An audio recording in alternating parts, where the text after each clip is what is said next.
Après-midi. Le premier salon de l'immobilier algérien en France vous présente votre émission quotidienne Le Grand Forum, animée par Christophe Fro de 16h à 18h. Le Ciné Paris, qui aura lieu les 28, 29 et 30 octobre prochains à l'espace Charenton dans le 12e arrondissement de Paris, présentera les meilleures offres immobilières aux ressortissants algériens basés à l'étranger. Entrée gratuite, rendez-vous sur cinéparis.com.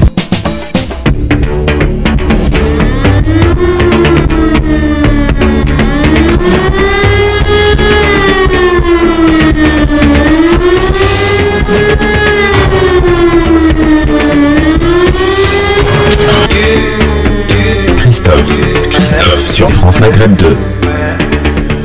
Bonjour à toutes, bonjour à tous, ravi de vous retrouver sur France Maghreb 2, votre talk de fin d'après-midi, 16h-18h, comme chaque jour, et pour cette dernière de la semaine en ce vendredi. Aujourd'hui, le vendredi, c'est Mamie. Bonjour Tarek. Bonjour cher Christophe, bonjour à toutes, bonjour à tous. Comment ça va Tarek? Très bien. Bon, il fait un petit peu beau sur Paris, il fait 2 jours. Ça fait du bien. Donc on en profite. Absolument. Voici le programme sur cette émission et vous serez accompagné de notre ami Sofiane Garbaoui qui est comme d'habitude toujours en retard. Quand il arrivera. Avec Christophe Fro sur France Maghreb 2. Et il doit nous écouter dans la voiture là. J'imagine, dans son taxi. Au programme dans cette émission, la battle bien sûr, la battle consacrée à la réforme des retraites. Faut-il pour ou contre un passage en force comme le souhaiterait finalement Emmanuel Macron? On en reparlera, on en débattra tout à l'heure. Le quiz, bien entendu, un quiz qui n'a pas eu lieu hier, du coup il va ressusciter aujourd'hui. La belle histoire des génériques, on va parler d'une émission célébrissime qui a accompagné tous nos dimanches après-midi pendant de nombreuses années. C'est l'école des fans de Jacques Martin. Mam qui sera en direct pour nous donner justement la définition de cette émission et de son générique plus précisément. Les tensions dans les stations essence, se dirige-t-on vers une pénurie et c'est véritablement la galère pour trouver du carburant?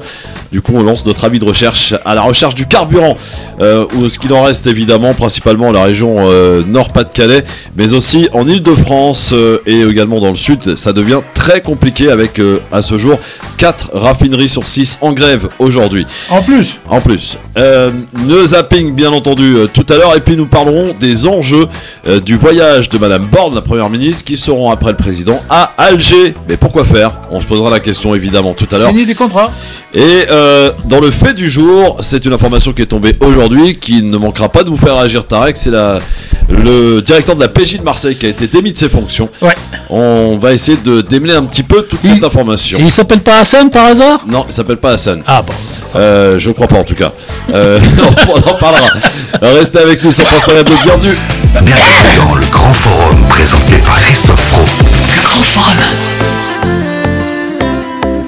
On commence toujours cette émission par des petits clins d'œil à l'actualité. Et tiens, mon cher Tarek, aujourd'hui, c'est un anniversaire d'un homme politique qui est très décrié en ce moment. Le président de la République? Non, c'est le président de la République, mais de quel pays? Pas de chez nous. Ah d'accord, bon. On en parle beaucoup, il est traité de fou, de dictateur. Ah, c'est mon ami Vladimir Poutine, oui. Qui est né en 1952, il a tout pile 70 ans aujourd'hui. Il est dans la moyenne de ceux qui dirigent les pays occidentaux, exception faite de Macron, le plus jeune en France, et des plus vieux, Biden aux États-Unis. Alors, Poutine est le 4e président de la Fédération de Russie depuis le 7 mai 2012. Voilà. Alors, le 2e sûrement, le 3e sûrement, je vois pas pourquoi le 4e, parce que le premier, ça doit être, alors, à moins qu'on compte, comment il s'appelle, c'est lui qui vient de décéder, Gorbatchev. Écoutez, je pense pas, mais non, je pense qu'il y en a 4. Non, il n'y en a pas 4, il y a Helsinki. Oui. Après Helsinki est venu Poutine. Oui. Après Poutine est venu le numéro 2 de Poutine pour un mandat. Oui. Ça compte pour 4 alors. Ah si vous voulez. Alors c'est 3 en 4, mais c'est pas 4. Parce que je ne me rappelle pas du statut de Gorbatchev. Lui c'était le dernier président de l'URSS. Donc il n'y a que 3 présidents, mais bon. Oui. Par facilité. Comme c'est le 4e, voilà, mandat, on dit 4e. C'est pas le 4e mandat par contre. Mais 4e, je veux dire, parce qu'il y a eu Helsinki, après il y a eu Poutine. Après il y a l'autre, après il y a Poutine. Voilà. Donc il y a 3 présidents, par contre c'est le 3e mandat de Poutine. Alors, une disparition, quelqu'un qu'on a connu, une forte personnalité dans les médias, c'est en 2021, donc il y a tout pile 1 an, Étienne Moujotte. Ouais. Journaliste et qui a été dirigeant notamment de TF1 pendant de nombreuses années. Je pensais à tort il y a quelque temps que Philippe Bouvard était décédé. Non. Et puis hier, on l'a vu hier à la télé. Non, moi je l'ai vu hier dans Le Parisien parce que je regarde plus la télé. Donc le problème est réglé. Mais il a donné une belle interview aux Parisiens, donc je suis content pour lui qu'il soit encore vivant. Absolument, il a 93 ans, je Oui, crois. dans ces zones. Et puis en 2003, c'est Arnold Schwarzenegger qui se lance dans la politique. Il est élu gouverneur de la Californie. Oui, tout à fait. Ouais. Un mandat, il a fait. C'est ça. Et puis, c'est pas représenté. Je sais pas parce qu'il n'avait pas envie ou parce que quoi, mais il a arrêté. Alors, c'est peut-être un point intéressant sur sa vie à celui-là, parce qu'il fait partie de ceux qui sont arrivés aux États-Unis jeunes et qui ont quand même fini par être gouverneurs dans ce pays. Ça veut dire que dans ce pays, il y a le mouvement social, bouge bien, l'ascenseur. Apparemment, n'est pas tout à fait cassé. Et puis en 1940, c'est l'abrogation par Vichy sur le lois juives. Crémieux. Ouais. Effectivement, c'est la nationalité française aux Juifs d'Algérie. Il y a un super livre de comment il s'appelle, le conseiller de tous les présidents qu'on devait recevoir un jour. Comment il s'appelle? Monsieur Attali. Oui, il a un super livre sur ça, et dans lequel il explique c'est que beaucoup de Français, y compris les grands journaleux d'aujourd'hui et des Juifs d'Algérie et de France, c'est que quand l'Algérie a été libérée, entre guillemets, donc de Pétain, du pouvoir de Pétain, le décret Crémieux n'a pas été remis tout de suite. Il a mis pratiquement 2 ans pour qu'il soit remis. Ce qui prouve bien qu'il y a un problème, j'allais dire, de gestion des communautés ou des non-chrétiens, j'allais dire, pour faire simple, par la France, puisque normalement, à la tombée des décisions de Vichy, on aurait dû remettre ce décret tout de suite. Et l'autre chose, c'est à cause des décrets Crémieux, qu'il y a eu la coupure entre les deux populations en Algérie, la musulmane et la française, parce que la musulmane n'a pas eu, j'allais dire, les prérogatives, donc les avantages du décret Crémieux, alors que la juive, oui, et que ce genre de décret a été plus ou moins proposé aux juifs de Tunisie et du Maroc, qui, eux, avaient refusé. Et puis, puisqu'on parle radio, on est à la radio, ça tombe bien, c'est une grande voix de la radio qui nous a quittés il y a 3 ans, en 2019. Il a occupé l'antenne avec beaucoup de brio pendant 52 ans sur Europe 1, monsieur Eugène Sacomano. Réécoutons cette voix de légende. Une grande voix.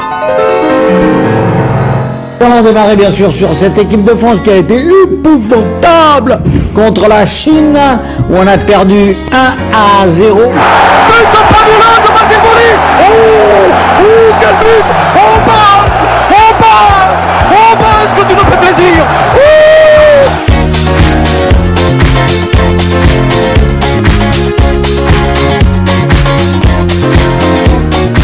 L'objectif, c'est la première place du groupe de qualification. Pourquoi est-ce si important? Parce que c'est la promesse. Jean-Violo qui va tirer, il tire et marque. Le goubou phénoménal. Thuram qui égalise immédiatement après. Fantastique égalisation. Un rush. Je crois que c'est lui, c'est Thuram, oui. C'est Zizou. Zizou, ce que tu nous fais, nous sommes, ils sont, tous ensemble, la France entière est championne du monde de football, historique, inimaginable. Voilà, Eugène Sacomano enflammé comme jamais, évidemment. Est-ce que je peux poser une question? Tentez, allez-y. À vous, hein, cher Christophe. Oui. Je crois qu'on a entendu ça il y a une semaine déjà. Et on a déjà commenté. Absolument. Et pourquoi? Parce que c'était sa naissance, son anniversaire le 23 septembre. Et aujourd'hui? Et aujourd'hui, c'est l'anniversaire malheureusement de son décès. Ah d'accord, voilà. vous le suivez pas à pas, vous. Ah bah oui. Vous faites le commentaire du match. Bah en fait, il a occupé ma jeunesse, quoi. Il m'a accompagné, Eugène Sacomano. Bah moi je l'ai rencontré 2 fois dans ma vie. Une fois à Paris, une fois à Tunis. Et je crois que c'est son style de parler qu'il a imposé dans le championnat. Parce que d'abord, on comprend tout ce qu'il dit. Mot à mot, contrairement à beaucoup de commentateurs de foot aujourd'hui qui avalent la moitié des mots parce qu'ils pensent que comme eux ils savent, l'auditeur sait. Et 2, il avait ce style de s'enflammer des fois pour rien, quoi. J'allais dire à la brésilienne un peu. Par exemple, un corner tiré, tous les corners ne vont pas donner un but, mais il va crier comme si c'était le corner de la vie du joueur. Donc Ouais. extraordinaire. bonhomme. Jeannot Rességuier qui est pas mal non plus sur Qui ça c'est Jeannot Rességuier Ouais. qui commente les matchs. Mais c'est un exercice très compliqué de commenter un match à la radio. C'est Alors, pas comme à la télé. La télé, il y a les images, donc Oui, on peut voilà. se permettre d'avoir des blancs. À la Alors- radio, il faut enchaîner. Tout à fait. Il y a notre ami Ibrahim Hasmaï qui était commentateur de foot. Moi, j'y suis assisté avec lui à quelques commentateurs, notamment le fameux match de Stade de France, France-Algérie. Mais moi, j'ai pour habitude, pour les auditeurs, en fait, quand il y a un match, j'y vais. Quand il y a un match, je mets la télé pour les images et je mets une radio pour le commentaire. son, ouais. Et je comprends beaucoup mieux parce que à la radio, on est obligé d'expliquer. Absolument. Et puis un dernier petit clin d'œil, il est musical celui-ci. Il est né en 1946. Il est auteur, compositeur et chanteur français. Il a beaucoup fait d'ailleurs dans la salsa et c'est Monsieur Bernard Lavillier en duo cette fois-ci avec Jimmy Cliff.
Avec Jimmy Cliff, il est né en 1946, Bernard. Un grand talent de la chanson française, plutôt dans la salsa généralement, mais bon voilà, c'était pas mal avec ce duo de Jimmy Cliff. Voilà, c'était notre petit clin d'œil musical. Garbaoui Sofiane est avec nous, comment ça va mon Sofiane? Ça va, fatigué, un peu malade, mais ça va. Fatigué, un peu malade? Ouais. Bon. Tu sais, c'est la période des grippes et compagnie. Oui, il paraît, ouais. Bah, il paraît, c'est la vérité. C'est la période du Covid aussi, paraît-il. Il y a du Covid. Il y a du Covid, il y a de la grippe, il y a tout. Huitième crise, il paraît, huitième, je sais pas. Huitième vague, mon Vague. avis. Ouais, vague. Ouais. Moi, les vagues, je les connais à la mer, moi, personnellement. Dans un instant, tiens, on va aller du côté de la mer, puisque ce matin, on l'a appris aujourd'hui. C'est le directeur de la police judiciaire de Marseille qui a été démis de ses fonctions. Pourquoi ? Eh bien, on va en parler dans un instant. Ne bougez pas avec Tarek Mami, Sofiane Garbaoui. Restez avec nous, le Grand Forum revient dans un instant sur France Maghreb 2. Le Grand Forum.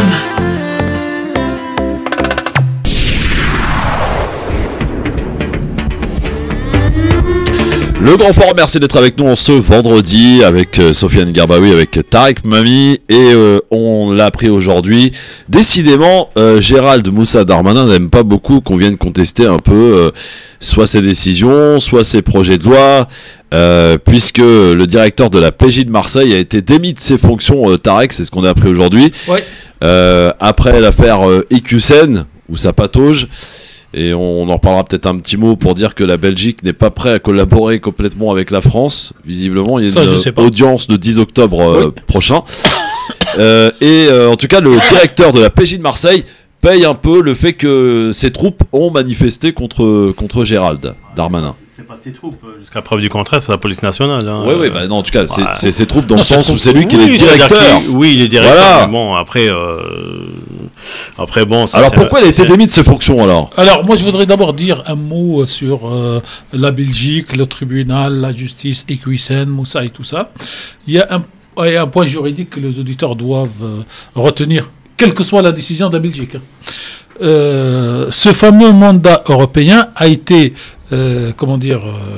adopté pour l'extradition des voyous européens entre leurs propres pays, dans l'espace Schengen et plus. Mais celui qui a écrit la loi n'a pas pensé à l'existence d'un citoyen avec une carte de séjour dans un autre pays. C'est pas prévu. Et donc, il faut... Non, surtout qu'on ne peut pas extrader quelqu'un sur la base d'un jugement qui s'est appliqué lui-même. Non, je parle pas de lui. Enfin, je parle d'une décision administrative. Je parle du droit. Donc, quelqu'un qui est polonais, il s'enfuit je sais pas où, on peut l'extrader en France. Ok ? Ouais. Mais quelqu'un qui n'est pas polonais, mais qui vit en Pologne avec une carte de séjour, il ne peut pas être extradé parce que la loi ne le prévoit pas. Voilà. Oui. C'est pas une protection. Et puis il faut qu'il passe par les tribunaux locaux. C'est juste une protection. Derrière, il y a le terme exact. Il faut que le délit reproché soit constitué. Non, soit constitue un délit dans le pays où il est. Oui. Or, il n'y a pas de délit en Belgique aujourd'hui sur ce point. Absolument. Donc, une fois qu'on a compris ça, si demain on l'expulse, ça sera une expulsion politique qui est toujours possible et qui n'est pas une expulsion. Non, et puis même, ils peuvent décider de l'expulser de la Belgique. Oui. Ça, c'est leur droit, puisqu'il n'est pas résident belge. Ben non, parce qu'il n'y a pas eu de procédure d'expulsion. Voilà. Mais en même temps, c'est quelqu'un qui est en Belgique, c'est-à-dire que la police belge, qui est quand même un État démocratique, jusqu'à preuve du contraire, enfin, la Belgique qui était un État démocratique, applique ses propres lois. Oui, tout à fait. C'est-à-dire que la loi, elle dit que ce monsieur-là, il a commis aucun crime chez nous. Oui. Pour l'expulser, il faut qu'on demande à la justice si c'est compatible avec les lois de notre pays. Et pour l'expulser où ? Voilà. Non, mais c'était juste pour la précision. Oui, tout à fait. D'ailleurs, le 10 octobre prochain, il y a une... Oui, c'est tout à fait normal, parce que lui, il s'oppose. Parce que, en fait, quand il s'oppose à ce mandat européen. Non, parce qu'on lui reproche quoi ? Même si dans le mandat européen, il a été rédigé, c'est pas, le mec, il avait... Je crois qu'ils ont bu beaucoup de Côte du Rhône et du... Non, mais parce qu'il fallait qu'il trouve quelque chose et ils s'en foutent. C'est pour entretenir le média. Rappelons quand même que c'est important dans cette affaire qu'il n'a jamais été condamné. Tout à fait. Voilà. Non, il y a une décision administrative, d'accord, qui a été confirmée par une juridiction. Alors, si on veut faire du droit, elle a été suspendue ou annulée par le tribunal administratif en référé. Oui, tout à fait. Et le tribunal administratif reviendra au fond dans quelques mois sur cette décision. Et il a été, la décision administrative confirmée par un référé aussi. Oui. C'est-à-dire qu'en tout état de cause, pour ceux qui savent, qui connaissent le droit, toutes ces décisions au référé n'ont pas force, ils ont force exécutoire, mais n'ont pas force d'application ce qu'on appelle force au final. De loi. Oui. Et donc, si au mois de mars, à vue d'œil, le tribunal administratif de Paris décide d'annuler au fond, Ah bah c'est annulé. c'est annulé. Et donc l'autre, s'il n'est Et pas qu'est-ce qui d'accord... peut se passer d'ici le mois de mars? Bah ils Attends, peuvent, non, mais on y vient. sur le fond, si tu veux, Et Moussa Darmanin peut, s'il le souhaite, faire appel de cette décision d'annulation pour aller devant le Conseil d'État. Ouais. Donc, C'est très compliqué. non mais c'est C'est très simple. compliqué, en même temps c'est simple. C'est simple. Ouais. C'est compliqué parce que politiquement et médiatiquement, C'est une affaire politique. c'est une Tarek. affaire politique. Voilà, on est d'accord. Mais juridiquement, l'affaire elle est simple. Elle arrive Mais est-ce tous les qu'il jours. aura Equiusen en menottes? Parce que c'est ce que cherche Darmanin. Ah oui. alors là, ça serait un abus de pouvoir. Rien Ben de non. plus. Parce que Attends, tous les extradés qu'on a Oui. vus, ça. Non, mais lui, sauf que c'est pas un extradé. Non, mais c'est c'est Voilà. un extradé en Oui. droit. Oui. À partir du moment où on l'expulse, c'est l'extradé. Oui, sauf que lui, il s'est soumis à une décision. Vous parlez droit. Oui, non, mais je vous parle politique. Oui, mais S'il est extradé, il aura le menottes. voilà, mais Ok. sauf que les menottes, c'est-à-dire que c'est la police belge qui va lui mettre les Oui, menottes. oui. Pour le donner aux policiers français. il faut savoir que pour mettre les menottes, il y a des règles. C'est pas parce qu'on prend quelqu'un, on lui met les menottes. Les menottes, c'est-à-dire soit la personne est dangereuse, C'est soit pour qu'il etc. évite de courir. Exactement. Maintenant, Après, il y a des gens qui sont adeptes des menottes. Hein. non mais en même temps, ce monsieur-là, C'est même pas le cas de M. Hassan, en tout cas, voilà, jusqu'à là. même si on partage pas sa vision du monde, ce monsieur-là, il n'a commis Aucun délit. aucun crime. Aucun crime, aucun délit, il n'a jamais été condamné. Il s'est soumis à une décision administrative qui lui disait il faut quitter le territoire. Il a quitté le territoire. Ouais. Non, mais vous confondez encore une fois, dans le dossier Equiusen, quand on parle, où on parle droit, on parle politique. Quand on parle droit, Moi, il je faut... parle de décision administrative. Voilà, je donc, parle il pas faut de qu'on droit. explique... Non, C'est pas que ouais, de droit. non, mais dans la décision administrative, c'est du droit. Oui. Donc, il faut que nos auditeurs, aujourd'hui, comme ils voient plein de télé, plein de radios qui racontent, il faut qu'ils aient les éléments de compréhension. Donc, on a quitté dès le premier jour le territoire ou le couloir du droit pour le couloir de la politique, en faisant prévaloir que la politique serait du droit. C'est ça qui est dangereux. Oui, ça c'est Moussa qui l'a dit. Oui. Bon, Alors, après, revenons au directeur de à la PJ de Méditerranée. Marseille. Revenons à nos Pourquoi poulets. il a été démis de ses fonctions, Tarek? Parce qu'il n'a pas mis les menottes à ses troupes pour qu'ils ne descendent pas manifester. Non, parce qu'on considère qu'il n'a pas la pointe nécessaire pour gérer la deuxième ville du pays.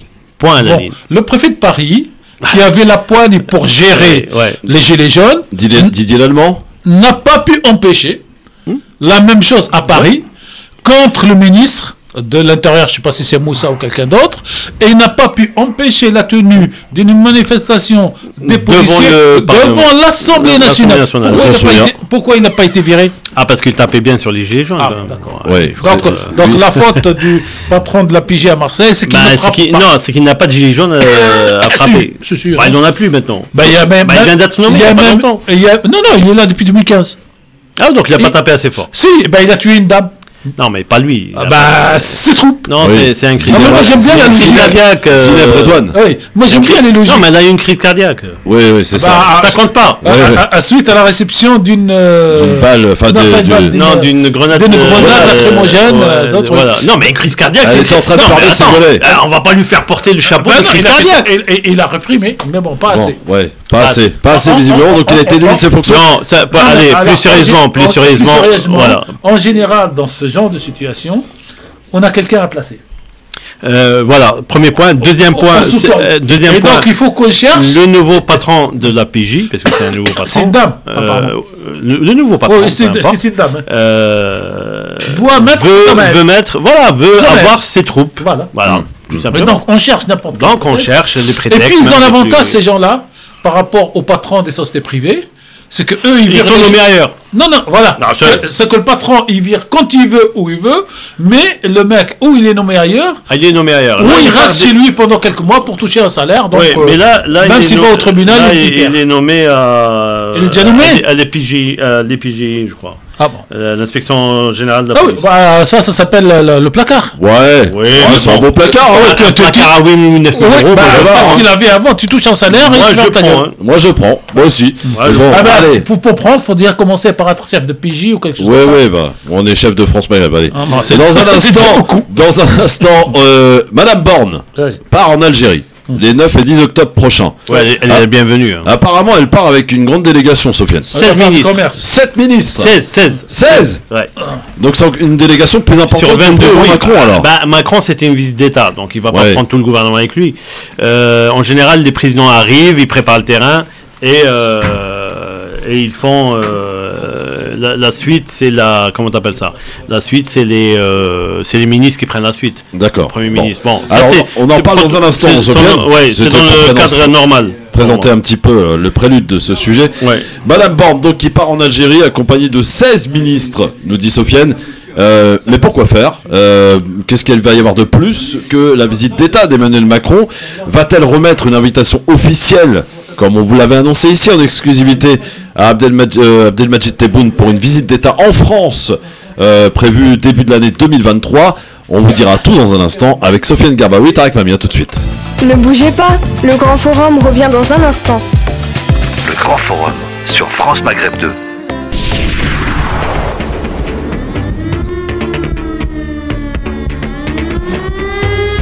Merci d'être avec nous en direct sur votre radio France Maghreb 2, le LGF. Vous pouvez évidemment, mesdames, mesdemoiselles, messieurs, intervenir à n'importe quel moment dans cette émission en nous appelant 01 40 33 9000, 01 40 33 90 00. La battle de tout à l'heure, je la rappelle, évidemment, vous pouvez voter. La réforme de la retraite pour ou contre un passage en force. Vous êtes 5% à dire être pour un passage en force, donc 95% à être contre un passage en force. On rappelle que Emmanuel Macron a comme projet de la mettre sur la table fin décembre, après les vacances de Noël, pour une application à l'été. Oui ou non, pour ou contre un passage en force, on en débattra tout à l'heure. Pour l'heure, la force. Direction Alger, les 9 et 10 octobre pour Madame Borne, qui ne va pas venir toute seule, puisque dans ses valises, pas moins de 16 ministres va l'accompagner. Après la visite d'État d'Emmanuel Macron fin août, 16 ministres, Tarek, c'est quand même un signe annoncé de futurs contrats. Christophe, 16 ministres et une délégation, et à peu près, je crois qu'ils vont être une centaine de personnes, la délégation. Centaine de personnes, donc on vient pas pour aller faire un petit séjour à Alger ou aller faire un petit séjour à Oran, là pour le coup, c'est pour faire des affaires. Non, c'est la commission, la haute commission interministérielle qui se réunit. Donc c'est la commission mixte interministérielle. Donc c'est le plus haut degré. Qui ne s'est pas réunie depuis un bon moment. Depuis sa création. Non, depuis ce moment, entre par exemple l'Allemagne et la France. C'est pratiquement tous les ans. Tous les ans, deux fois. Une fois là-bas, une fois ici. Exactement. Et là, c'est vraiment, je vais dire, c'est-à-dire que les Algériens et les Français, parce que c'est pas que d'un côté, mettent les petits plats dans les grands. Ouais. Voilà. Alors, est-ce qu'il y a, comme on le révélait ici même, une invitation à M. Tebboune pour une visite d'État en France début 2023. Elle a été faite déjà. Elle a été déjà faite, oui, sur place, après, de manière informelle. Maintenant, on rentre dans le protocolaire. Oui, mais de manière formelle. Mais c'est pas en général des présidents invitent de manière informelle. Et après, il y a les machines derrière. Les machines derrière pour préparer le truc. Donc là, effectivement, il y a une confirmation par rapport à ce qu'on avait annoncé. Et surtout, c'est que là, on va préparer cette visite, parce que ce type de réunion sert aussi à ça. D'accord ? C'est pas les présidents entre eux qui vont dire oui, je viens demain ou après. Non, c'est les Sherpas. Voilà, c'est tous les conseillers. C'est Sherpa. Oui, parce que la visite d'un chef. Vous savez ce que c'est Sherpa, Christophe ? Non, je sais pas. Alors, Sherpa à la base, c'est un mot presque raciste. Ah ouais. Sherpa, ce sont les petits Indiens en Inde qui, quand les Blancs venaient pour monter, grimper l'Everest et tout ça, donc les Blancs avaient leur matériel pour monter, mais qui transportait le matériel comme les Ahmar, comme les ânes dans certains pays, ce sont les petits Indiens. Et pour ne pas les vexer, on les appelait les Sherpas. Et Sherpa est devenu les assistants des grands chefs. Et c'est comme ça que tous ceux qui écrivent ou qui travaillent avec le président sont des Sherpas. Le mot a disparu en France. Il a été beaucoup utilisé sous Mitterrand. Et par exemple, comment il s'appelle, dont on a parlé tout à l'heure, le nom Attali était le Sherpa principal de Mitterrand. Donc aujourd'hui, Sherpa, il a un titre d'honneur, alors qu'à la base, c'était... Alors Madame Borne, elle vient faire quoi en Algérie, là ? Déjà, je dirais réactiver cette commission, ce qui est quand même pas la moindre des choses. Ensuite, il y a beaucoup de choses qui sont en suspens. Il y a la dernière commission s'est réunie, je crois, il y a 4-5 ans. Non, il y a plus. Même plus. Non, c'était sous Sarkozy, hein, c'est ça? Oui, voilà. Sarkozy plus 5. En fait, sous comment il s'appelle, sous le président Bouteflika malade, il n'y a pas eu de commission. Ouais, c'était compliqué. Ouais. Donc là, déjà, les projets qui étaient partis, qui étaient déjà, je dirais, engagés, là, ils vont donner une nouvelle impulsion. Voilà. Et puis, surtout, revoir la stratégie. Parce que l'Algérie, aujourd'hui, a pris une dimension géostratégique régionale très importante. Oui. Qu'elle n'avait pas il y a 5-6 ans, même il y a une dizaine d'années. Ce qui fait que les cartes... Elle est tombée avec le deuxième mandat de Bouteflika. Voilà. Mais les cartes ont été redistribuées différemment. Donc, il faut remettre... Parce que qu'on le veuille ou qu'on ne le veuille pas, et on va parler de couple, parce que même si dans le cas de l'Algérie c'est un peu plus compliqué, il y a un couple franco-algérien pour tout ce qui concerne la sécurité au niveau de l'Afrique, le Sahel, etc. Parce qu'il y a beaucoup d'enjeux. Parce qu'il y a le Sahel, il y a la Libye, d'accord, il y a l'avancée russe, il y a l'avancée chinoise dans les pays africains. Oui. L'Algérie aujourd'hui revient en force sur tous les plans diplomatiques. Du coup, elle l'était, mais elle devient encore plus incontournable par rapport à la crise gazière. Mmh.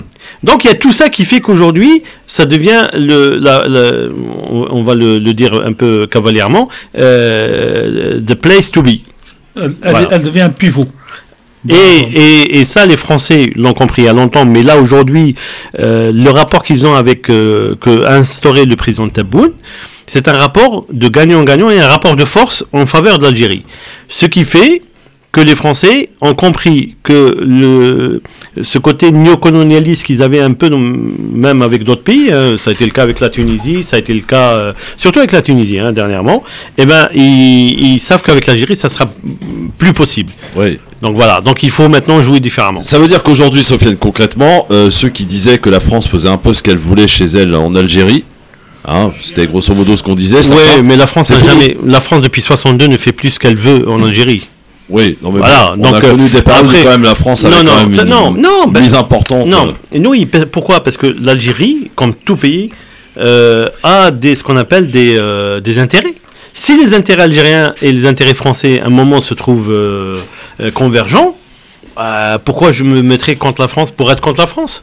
Les Algériens, c'est pour ça que nous, le débat sur la guerre d'Algérie, etc. Les Algériens, on a une super chanson comme ça dans les années 40. Hein. Le débat c'est nous les Africains. Le débat sur la guerre d'Algérie, etc. En Algérie, il est beaucoup plus apaisé parce que les Algériens se projettent quand même dans l'avenir. Même si la question mémorielle reste très importante, parce que c'est quand même la base des rapports franco-algériens. D'accord? Pourquoi? Parce que la France, jusqu'à maintenant, n'a pas fait de paix avec elle-même. Et ce côté-là ressort et impacte beaucoup les relations franco-algériennes. Les Algériens, qu'est-ce qu'ils demandent par rapport à la question mémorielle? Ils ne demandent pas une lapidation de responsables ou chercher des boucs émissaires. C'est que la France reconnaisse les crimes qui ont été commis en Algérie. Et que tous les historiens, y compris les plus farfelus, s'accordent à dire qu'effectivement il y a eu crime contre l'humanité dans beaucoup de situations en Algérie. Ouais. Alors, voilà. Tarek, les affaires, rien que les affaires. Moi, je préfère rester sur ce côté-là parce que le côté développé par Sofiane sur la mémoire et tout ça, les Algériens ne sont pas apaisés sur cette question. Je vais vous expliquer pourquoi. Chaque fois qu'il y a une crise avec la France, comme disait Ibrahim Hasmaïn, avec nous, on vous met deux choses. Des documentaires sur les animaux, les poissons et tout ça, et 3 films sur la guerre d'Algérie, et 3 commentateurs qui expliquent que la France n'a pas fait. Donc, sauf que ce que je peux dire aujourd'hui, il y a 2 éléments en géostratégie politique avant de revenir aux affaires. Sur la géostratégie de l'Algérie, la dernière période, les 10 années pour moi, mais surtout les 5 dernières années de Bouteflika, ont fait ridiculiser au vu du peuple algérien et de la situation internationale la position de ce grand pays. Parce que quand on a, le prix Nobel de la paix qui arrive en Algérie, c'est pas Boutef qui le reçoit, on met la photo de Boutef dans une salle, on applaudit. Et ça fait beaucoup mal et ça a enclenché le Irak. Derrière, l'Algérie depuis l'élection de Tebboune, quel que soit ce qu'on pense de Tebboune, de Shangri-La, la Mamra a repris une espèce de stature. Pour ceux qui connaissent l'histoire de la diplomatie algérienne, qui nous rappelle, nous, ancienne génération, les vieux, comme dirait Christophe, la génération de Ben Yahya et de ses interventions dans la guerre Iran-Irak, qui était le plus grand diplomate pendant ces années-là dans le monde. Devant les Américains. Même la crise iranienne. Non, mais moi, c'est celle-là. Non, je parle de celle-là. Donc, c'est bien. On dirait que les Algériens, aujourd'hui, sont en train de savourer ce qu'ils ont toujours voulu faire et que l'opportunité de la guerre de la France au Mali, de l'échec de la France au Mali, de l'interdiction de la France, du survol de son territoire pour les avions militaires pour aller au Mali, l'a imposé sur le terrain. Le gros morceau de l'autre côté, le Maroc, avec les accords Israël et tout ça, a fait un redressement diplomatique algérien contre, par exemple, l'Espagne et sur la question du gaz. La crise ukrainienne est venue couvrir tout ça et montrer à l'Europe en général, au monde en général et à la France en particulier qu'aujourd'hui, cette question de rapport avec l'Algérie doit être traitée par la mémoire, mais par comme disait Sofiane, et là je le rejoins, sur l'affaire gagnant-gagnant. Et donc c'est un voyage d'affaires dans lequel Mme Borne et le Premier ministre vont se dire, attends un moment, je me mets à la place du Premier ministre algérien, il va dire, Mme Borne, vous savez qu'on n'est pas d'accord, qu'on n'est pas content sur l'histoire de la mémoire. Et tant que la France n'a pas réglé, il n'y aura pas d'amitié dans le sens du cœur. Par contre, vous êtes dans une situation, et nous sommes dans une situation, où nous sommes appelés à travailler, à collaborer ensemble. Donc, sur quel dossier on peut travailler? Qu'est-ce que vous me donnez? Qu'est-ce que je vous donne? C'est quoi le pourcentage, machin? Et là, si vous voulez, moi je préfère à la limite cette situation, Christophe, parce qu'on rentre dans des relations de raison. Ce que je te donne, ce que tu me donnes, comment on gagne, que dans le dépit amoureux qui ne se réglera pas encore pour moi. 16 ministres quand même, Tarek, c'est important. Chaque ministre va s'asseoir. Il va limite pouvoir faire le conseil des ministres à Alger. Hein. Non, on va faire 16 conseils du ministre à Alger, si vous voulez politiquement, Christophe. Ouais. C'est-à-dire chaque 2 ministres vont s'asseoir sur un bout de table. L'agriculture, qu'est-ce que tu veux, qu'est-ce que je veux. Et Moussa, il y va? Oui. Ah bah forcément. Oui, il va parler visa. Alors, il y va jusqu'à la dernière minute, c'était pas gagné. Il y va y aller. Et moi, il est obligé d'y aller. Moi, je l'ai vu quand il était avec Macron. Ouais. Alors, je peux vous dire que psychologiquement, j'aime bien regarder. On était dans un cimetière. Ouais, le cimetière de Saint-Eugène. Ouais, Saint-Eugène. Et je regardais Christophe, cet homme, j'ai pris des photos avec lui et des photos machin. Et je peux vous dire que je voyais, je suis prétentieux, mais c'est le métier. Je voyais dans l'homme, Christophe, 2 visages. Je voyais une espèce de bonheur d'être dans cet endroit. Et de temps en temps, c'est comme s'il se reprenait. Il tirait sur sa veste. Extraordinaire. Il tirait sur sa veste et il se redressait pour montrer à tout le monde qu'il est numéro 2 ou numéro 3 de la délégation. Et donc, c'est ça, Moussa. Et Moussa voudra aller à Alger pour prouver à lui-même, peut-être à son père, s'il est vivant, à sa mère, qu'il est là-bas. Et donc, Moussa va parler visa. Les Algériens... Pas que visa. Non.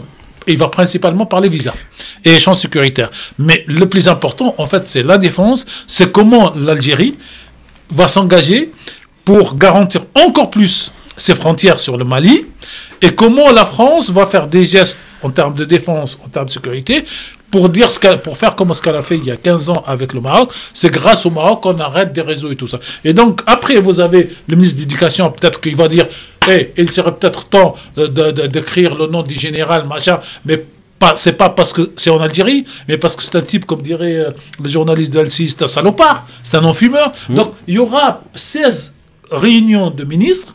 Après, il y aura les Sherpas qu'il faut le résumer. Et après, il y a le communiqué général. Mais pour moi, c'est un voyage d'affaires. La diplomatie va être mise un peu de côté. La mémoire de l'autre, c'est on fait des affaires. Alors, moi, je suis pas. Je suis pas. T'es pas quoi? Mais tu vas être dans un instant. Oui. T'es pas pour l'instant, mais tu le seras. Sofiane, ne quitte pas. Je suis là. Je peux pas quitter. Bouge pas. Ne bouge pas. On a Jamel aussi qui nous attend. 01 40 33 9000. On lui posera la question à Jamel s'il est devenu algérien ou s'il est toujours dans. D'affaires, évidemment, pour Madame Borne, les 9 et 10 octobre prochains à Alger. On a des nouvelles de la visite de Macron au Maroc ou pas? Alors, ça a été reporté encore. Ah oui. Bah, de toute façon. Ça va être compliqué. Non, mais c'est pas ça, c'est que des fois j'ai envie d'être méchant. Alors, bougez pas, non, soyez pas méchant, je vous sauve. Vous sauvez par le méchant, mais je pas méchant, on n'est pas méchant. Le Grand Forum revient dans un instant.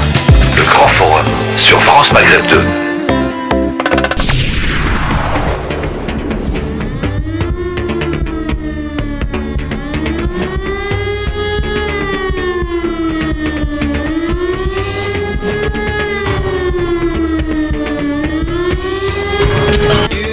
L'Algérie et le voyage de Madame Borne en Algérie, un voyage d'affaires, on le disait, Sofiane Garbaoui, Tarek Mami.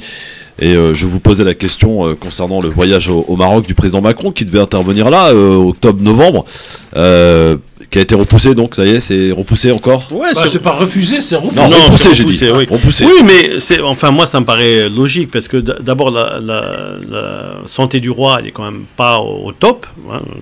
Voilà, ça c'est le premier point. Le deuxième point, aujourd'hui au Maroc, dans le gouvernement, il y a quand même des gros problèmes. Le ministre de l'Éducation, monsieur, qui était l'ancien ambassadeur du Maroc en France, qui est devenu ministre de l'Éducation et de l'enseignement supérieur. Il a été obligé de prendre une nouvelle attachée de presse qui est contre le gouvernement. C'est la démocratie. Non, il lui a imposé. Mais même au-delà de ça, c'est-à-dire, pourquoi pas. Mais c'est-à-dire qu'on sent qu'au niveau du pouvoir marocain, que ce soit l'exécutif ou que ce soit le palais royal, il y a des petits ajustements qui sont en train d'être faits, et c'est pas le moment de recevoir un président. On va parler franchement, on parle succession ou pas? Non. Est-ce qu'il y a une garde de succession qui est ouverte? Oui, pas ouverte. Non, mais il y en a une, mais elle n'est pas ouverte. Et la règle, depuis Hassan II qu'il a changé, il n'y a pas de garde de succession. C'est le fils aîné qui reprend. Mais il y en a un camp qui n'en veulent pas. Oui, mais il faut mais ça, c'est pas le choix. C'est-à-dire, par contre, il y a un autre problème qui se pose sur l'état de santé du roi, qui est actuellement en France depuis le mois de juin, qui lui-même est au chevet de sa mère, qui est très malade, 77 ans ou 80 ans, et qui est à côté d'elle. Donc, est-ce que le roi, comme il a fait le choix de vivre depuis le mois de juin pratiquement en France, est-ce qu'il va aller juste 3 jours pour recevoir un président avec alors qui il n'a pas d'affinité plus que ça? Non, mais c'est pas ça. Alors qu'aujourd'hui, sa préoccupation, c'est la santé de sa mère et c'est sa santé à lui. Est-ce qu'il sera âgé le 1er novembre? Qui? Le roi. Il a annoncé que oui. Mais après, comme moi, j'espère en être, je vous appellerai tout de suite pour dire « Ah, je l'ai vu, il est là. » Ou pas. C'est très mais compliqué. Il peut venir. Hein. Oui, ça peut être parce que s'il vient pas, c'est qu'il risque. Parce que l'invitation a été faite. Non, oui. Et l'invitation a été acceptée. Ouais. Le problème, c'est que s'il vient pas, il risque de s'isoler par lui-même. Surtout que les monarchies du Golfe insistent pour qu'il soit présent. Donc c'est pas juste lui qui veut pas venir. Il y a une dépêche qui est tombée tout à l'heure, très très longue. Je vous l'ai mis dans le groupe sur l'invitation la semaine prochaine en Algérie de 2 grosses délégations palestiniennes. Oui. Hamas et de trucs. Ça travaille beaucoup là en ce moment pour la réconciliation. Et ils ne seront pas là pour le sommet arabe parce qu'il n'y aura que le président. Oui, parce que c'est mais j'allais dire, entre la visite de Borne, entre ce sommet, le fait qu'il y ait de grosses délégations qui arrivent, ça on voit, comme on l'a dit tout à l'heure, sur le retour de la diplomatie algérienne sur la scène internationale, parce que cette réunion, après réflexion, aurait dû ou doit se passer plutôt au Caire. D'abord par proximité géographique, et 2, c'est le Caire qui négocie avec Israël chaque fois qu'il y a une crise. Oui, le fait que cette grosse rencontre va avoir lieu à Alger nous rappelle, pour ceux qui ont encore un petit peu de mémoire, que c'est à Alger que Yasser Arafat a annoncé la création d'État palestinien avec Jérusalem. Donc je pense que l'Algérie aujourd'hui s'est installée au milieu de l'échiquier, parce qu'elle est quand même bousculée par la question marocaine aujourd'hui, Sahara, Israël, parce qu'elle a la Tunisie de ce flanc droit qui est aujourd'hui très faible, et qu'il faut qu'elle joue le grand frère. Le grand frère, et surtout, je suis là, et ce qui se passe à ma gauche et ce qui se passe à ma droite, je regarde bien, j'observe. Non, mais après, il faut savoir que c'est important pour la stabilité du Maghreb, quelque part, de l'Afrique, voire avec le pétrole. Alors, autre chose, excuse-moi Jamel et l'autre auditeur, hier, moi j'étais estomaqué, mais dans le bon sens du terme. Biden et les Américains demandent à l'OPEP d'augmenter la production, Christophe, de 2 millions de barils par jour. Parce que ça a été baissé de 2 millions. L'OPEP se réunit, laissez-moi raconter mon histoire et donner du rêve. L'OPEP se réunit. 1, est-ce qu'on augmente? C'est comme le jeu. Réponse non. 2, est-ce qu'on garde au même niveau? Réponse non. Non. Question, qu'est-ce qu'on fait? On baisse de 2 millions. Et donc, une opération qui était montée... On rappelle ce que l'OPEP, c'est les pays tous producteurs de pétrole. Dans lesquels l'Iran, l'Arabie Saoudite, l'Algérie, le Venezuela. Dans lesquels, surtout aujourd'hui, il y a l'Iran et la Russie. Oui, il y a la Russie, bien sûr. L'OPEP+. Non, mais nous, on connaît tous l'OPEP, l'Arabie et l'Algérie, pour faire simple. Aujourd'hui, dedans, il y a ça. Et quand on vote pour baisser, c'est-à-dire que les Américains... Il y a une unanimité. Oui, non, mais ils ont besoin d'un baril à $100. Non, voilà, exactement, cher Christophe. Donc, les Américains viennent pour mettre à genoux Poutine, parce que c'est le but de l'opération. Et ça se retourne encore contre ça se retourne contre lui, et lui, au lieu de vendre à 100, il vendra à 120. Et c'est ça, peut-être, la force, le passage de ce qu'on appelle ici, ce France Maghreb 2, le passage du monde monopolaire au monde multipolaire. Nous le voyons. Sur le terrain, quel que soit ce qui se passe. Jamel est avec nous. Je ne dirai pas un mot, on dira tout à l'heure, sur le fameux prix Nobel de la paix. Moi, j'ai lu tout à l'heure la dépêche. J'ai pas compris qui ont dit. Ben, j'ai rien compris. Parce qu'il y a un Ukrainien. Non, ben, il y a un Russe, je crois. J'avais pas compris. Non, mais il y a un Russe. Il y a un Ukrainien. Un avocat russe. Non, mais j'ai rien compris. C'est un prix Nobel de la paix politique. Non, mais non. Et dans Jamel m'excuse. Et les Russes ont félicité le Russe qui a été félicité. Donc, on comprend plus, on n'a plus les mêmes codes qu'avant. Jamel, excusez-moi. Jamel, bonjour. Bonjour. Bonjour, Jamel. Super émission. Ouais, bonjour. Moi, c'est d'abord passer le bonjour à tous les Chaouis, à tout le peuple algérien, comme d'habitude. Hein. On va changer une équipe qui gagne. Moi, je voulais juste dire que s'ils vont tous l'un après l'autre, les pays occidentaux en Algérie, c'est qu'avant, la partie sud de l'Europe appartenait déjà aux Algériens au niveau fourniture gaz, et le nord, c'était les Russes. Oui. Là, comme ils sont mal placés avec le nord, c'est-à-dire les Russes, apparemment les Russes leur font un petit embargo, ça se voit à la pompe d'ailleurs, et maintenant ils se rabattent sur l'Algérie. Avant, ils n'avaient pas trop de considération pour l'Algérie. Mais maintenant qu'ils savent que l'Algérie, du côté de Sylvain, là, ils ont découvert pour 100 ans ou 200 ans du gaz, apparemment un gros gisement gazier, ils essayent de dire on va aider l'Algérie pour qu'elle puisse développer, exploiter ce gisement gazier pour pas être dépendant des Russes. Je pense que moi que c'est ça. Sofiane, t'es pas d'accord? Non. Jamel. On a expliqué longuement. Alors, je vais t'expliquer un truc. L'Algérie a toujours été, mais depuis 74, tu vois, ça ne date pas d'aujourd'hui, même depuis 56, découverte des premiers gisements de pétrole en Algérie par la France à l'époque. L'Algérie a toujours été considérée comme une porte de sortie pour les énergies fossiles pour l'Europe, d'accord? D'ailleurs, c'est pour cela que pendant très longtemps, l'Algérie elle a été un peu, je dirais, centrale. Sauf que la situation politique algérienne a évolué avec le temps, qui a fait qu'il y a eu comme une sorte d'affaiblissement de la présence algérienne dans ce qu'on appelle les sommets internationaux. Ouais. Là, depuis l'arrivée de Tebboune, enfin, c'est pas depuis l'arrivée... Oui, depuis l'arrivée de Tebboune, disons, il y a eu depuis le départ de Bouteflika et l'arrivée de Tebboune, il y a eu une redistribution des cartes qui s'est accentuée avec la crise ukrainienne. Mais l'Algérie a toujours eu sa place dans l'échiquier énergétique européen. Il ne faut pas oublier, parce que c'est vrai que l'Algérie ne vend pas beaucoup de gaz à la France, sauf que, je vais donner deux points, l'Algérie c'est 30% de la consommation énergétique européenne. C'est pas rien, ça c'est le premier point, 30%. C'est pas rien. C'était le taux de la consommation de gaz russe en France. Voilà.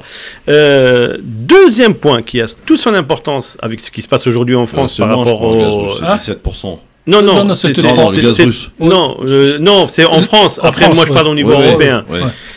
Parce que l'Algérie, c'est le 3e ou 4e fournisseur européen en gaz. D'accord. Parce que l'Algérie fournit beaucoup plus de gaz que de pétrole à l'Europe. Deuxième point, c'est la fameuse raffinerie Augusta. Alors, Augusta, c'est une raffinerie qui vend du gaz, du pétrole raffiné, c'est-à-dire kérosène, gasoil, etc. Avec ce qui se passe aujourd'hui, d'accord, ce qui se passe aujourd'hui par rapport à la crise d'essence, on est tous impactés. On va en parler. L'Algérie prend aussi une dimension. Parce que l'Algérie, pendant longtemps, s'est interdit d'avoir des biens à l'extérieur. d'accord. Sonatrach n'achetait pas de biens. Elle avait des entreprises, etc. Mais elle achetait. C'est une des premières acquisitions à l'extérieur de l'Algérie. L'Algérie a acheté Augusta en 2012, je crois. À l'époque, tout le monde a dit ouais, c'est une catastrophe, c'est pas normal. Il y a eu des détournements. Aujourd'hui, la raffinerie Augusta, elle dégage 400 millions de bénéfices par an. Et Augusta, c'est la première raffinerie européenne. Donc, l'Algérie, d'autant plus que l'Algérie est propriétaire d'une partie du réseau de distribution portugais et espagnol, d'accord. Donc, ce qui fait qu'il y a beaucoup de choses. C'est pas juste, voilà. Donc, c'est que la position, les affaires internes algériennes ont fait qu'il y a eu un affaiblissement de la position algérienne au niveau mondial. C'est pas qu'au niveau vis-à-vis des Européens. Et aujourd'hui, la situation est complètement différente. On a un pouvoir politique très fort, qui est très présent, d'accord, et on a une diplomatie qui a repris son rôle à la hauteur où il était avant. Jamel. Oui, mais faut dire la vérité, c'est qu'il nous ignorait. Il se la pétait largement. Et depuis que maintenant il y a la guerre en Ukraine, ben maintenant, ils ont un peu plus de considération pour le peuple algérien. C'est-à-dire, bon, quand même, on va aller les voir, les matières premières. Les chefs d'État n'ont aucune considération pour aucun peuple, même pas le leur, hein, pour qu'on soit clair. Non, mais eux maintenant, ils ont peur parce qu'ils risquent de sauter. Il ne faut pas oublier que si ça dégénère en Europe, par exemple, si l'histoire là, de l'essence, ça continue pendant 15 jours, parce qu'ils disent que la semaine prochaine, ça sera réglé. Moi, je suis routier. Non, la semaine prochaine, il y aura moins de tensions, mais ça ne sera pas réglé, on le sait très bien. Il y a 4, sur 6 raffineries en France, il y a 4 qui sont bloquées. Voilà. Moi, je vais te dire à l'heure actuelle où ça en est en France pour l'histoire de l'essence. Alors, un de mes clients m'a appelé pour aller chercher un jerrycan pour dépanner un de ses camions qui était en panne sur l'autoroute. Ouais, bah oui, c'est ça. Et en ce moment, vous savez ce qui se passe, c'est qu'on a par exemple, cette nuit à Corbeil-Essonnes, il y a toutes les voitures qui ont été siphonnées et l'essence est revendue au marché noir à 1 euro. Voilà. Alors, 1 euro, c'est pas cher. Oui. Et surtout, il y a beaucoup de gens, dont moi-même, hein, on n'était pas en Europe en 74 quand c'était la crise du pétrole. C'est rien. Je vais vous dire que ceux qui ont vécu ça. Voilà. Vous savez ce qui s'est passé, notamment en Hollande, ils ont ressorti les calèches. Oui. Donc aujourd'hui, si vous voulez, bah oui, parce que nous, dans un instant, comme dirait Macron, c'est l'heure de l'abondance. On arrive à la fin de l'abondance. Hein. Sauf pour l'Élysée qui a augmenté 5% son budget. Oui, absolument. 5 millions, pas 5%. 5 millions. Ouais, merci Jamel. Que là, le gouvernement algérien va en profiter pour augmenter les prix et renflouer les caisses pour aider le peuple.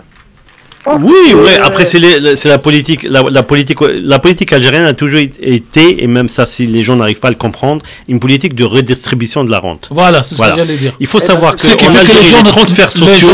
les transferts sociaux, on est l'année dernière, parce que j'avais lu les chiffres à peu près, on est à presque à 43% de transferts sociaux maintenant. Donc les gens ne travaillent pas, ils touchent de l'argent, comme en Arabie Saoudite, sans travailler, sans produire. Alors ils touchent pas de l'argent forcément sur leur compte bancaire, hein, mais c'est transferts sociaux. Non, mais y compris quand il y a l'ANSES, je sais pas quoi, c'était pas sur leur compte. Bah, c'est de l'argent de la distribution. Sans compter les produits qui sont subventionnés et que beaucoup, Sofiane, on me l'a dit d'ailleurs, 80%, mon ami. Beaucoup d'Algériens de France. Subventionné. Attends 2 secondes. Beaucoup d'Algériens de France ont tenté de ramener des pâtes, du couscous, de l'huile d'olive, et à la douane c'est nada. Non, parce qu'il faut remettre un peu les choses dans leur contexte. Tu ramènes 1 kilo, 2 kilos, il y a aucun douanier qui va te dire pourquoi. Les gens ont ramené des camions. Voilà. D'abord. Et pourquoi ils l'auront interdit? Ils l'auront interdit? Parce qu'il y a un décret qui est sorti il y a 1 an, qui interdit l'exportation des produits de première nécessité. Bien sûr. Or, l'huile, le café, les trucs, c'est considéré comme des produits de première nécessité. Donc, il y a une application de la loi. Mais maintenant, moi personnellement, j'ai des amis qui m'ont ramené du couscous. 1 kilo, 2 kilos. Non mais ça va, c'est pas ça dont je parle, Sofiane. Tu sais très bien, c'est que quand on parle de produits, c'est effectivement des camions entiers, des voitures pleines, etc. Donc, et là, on arrête. Là, c'est du commerce. C'est du commerce au black. C'est du commerce sans taxe. C'est du commerce qui ne paye pas de TVA. Voilà, et c'est les mêmes qui reprochent le manque d'État en Algérie. C'est ça. Ouais. Alors c'est parti pour le zapping. Je crois que vous avez certaines choses à me dire. Vous alliez allez le faire gagner parce que c'est notre projet. Et c'est insupportable, enfin, votre attitude. Mais enfin, ça va pas. Il faut que la police tire à balles réelles dans ces cas-là. Ne pas s'asseoir sur une chaise rouge parce que le rouge serait la couleur du diable. J'ai grandi et baigné dans l'islam. Oui. El Hamdou, je le connais par cœur. D'accord. Ça va. C'est insupportable, votre attitude, sur les plateaux de télévision. Je vous demande de vous arrêter.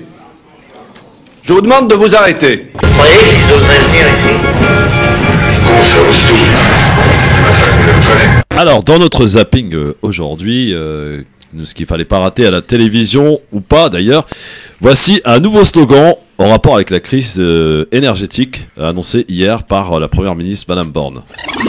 Je baisse, j'éteins, je décale.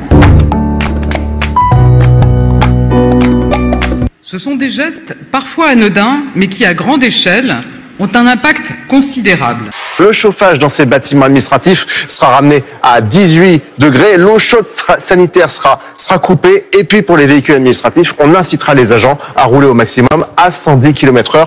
Chacun s'habillera comme il le faudra, mais moi je suis très claire. Le plan sobriété, c'est pas gadget. Et donc, col roulé, doudoune ou décolleté profond, ce sera à chacun de définir sa manière de s'habiller. On incitera les déplacements en train plutôt qu'en voiture ou en avion. Et on devrait nommer des ambassadeurs sobriété qui serviront à faire des propositions pour faire des économies. Si la nation tout entière arrive à tenir cet objectif qui est purement volontariste, il ne faut pas de décret, de loi, de choses compliquées. Si on se mobilise tous pour le tenir, dans les pires scénarios, on passe l'hiver. Voilà, il nous rassure notre président. Non mais... dans les pires scénarios, on passe l'hiver. Non, c'est pas ça, c'est-à-dire que... j'ai du mal à comprendre. Il y a une prise de conscience par rapport écologique, par rapport aux dégâts que la nature est en train de subir. Ouais. Ce que disent aujourd'hui Borne, etc., c'est ce que disent tous les scientifiques depuis des années, c'est qu'il faut qu'on réduise notre consommation d'énergie. Réduire sa consommation d'énergie... Sauf que... Voilà. Sauf que là, ça devient du populisme. Non, mais sauf que ce n'est pas la conséquence de la préservation de la terre. Non, c'est la conséquence des erreurs. Mais même au-delà de ça, Tarak, c'est ridicule. Oui. C'est ridicule. Parce qu'effectivement, on est tous aujourd'hui, je pense, toi tu le fais chez toi, Chris, tu dois le faire chez toi, quand on sort d'une chambre, on ne laisse pas la lumière allumée. Oh, tout à fait. On éteint. J'ai pas attendu Borne pour éteindre les lumières. On a tous installé quelque part la lumière qui s'allume quand on passe. Voilà, exactement. La consommation d'eau, moi avant, j'ouvrais l'eau, je brossais les dents et l'eau coulait. Ça fait des années que j'ai arrêté de le faire. Parce que je trouvais, même moi, je me suis rendu compte que c'était du gaspillage. Donc, c'est-à-dire que les Français sont adultes. Tant qu'on leur parlera, tant qu'on leur parlera comme à des enfants débiles, parce qu'on ne parle même pas à des enfants, parce que même les enfants aujourd'hui, ils ont une prise de conscience de la Terre dans l'univers dans lequel ils vivent. Ils ont des actions écologiques, etc. Ils sont très conscients. Donc, tant qu'on parlera aux gens comme à des enfants débiles ou à des débiles tout court, c'est un discours qui passera pas. Maintenant qu'on mette des actions en place, chacun à son niveau, et que ces actions-là sont profitables à la communauté, c'est le but même de vivre en société. C'est ça civilisation. La civilisation, c'est pas de dire aux gens comment ils doivent s'habiller. La civilisation, c'est d'apporter la possibilité à chacun. Le foulard est interdit. Non, mais ce que je te dis, mais c'est pas ça la civilisation. J'entends moi les gens qui me parlent de la culture française. Mais pardon, vous parlez de quoi? Vous parlez de celle des Francs, celle des Germains, celle des Celtes ou celle des Romains? Voilà. Ou celle des Arabes, parce que les Arabes ne se sont pas arrêtés à Poitiers, il faut arrêter aussi les conneries historiques. Donc vous parlez de quoi? Si vous parlez d'un socle qui a ramassé, d'accord, qui a rassemblé des cultures qui se sont épanouies dans une langue qui s'appelle le français, là je parle de culture française. Alors, mais si vous dites que la culture française c'est d'être laïque, la culture française n'a jamais été laïque.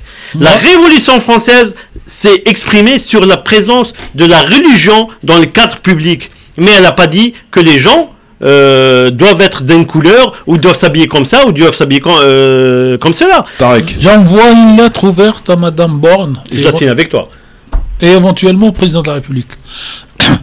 Nous avons combien de retraités en France? Pas beaucoup. Je sais pas. Il revient cher. Voilà.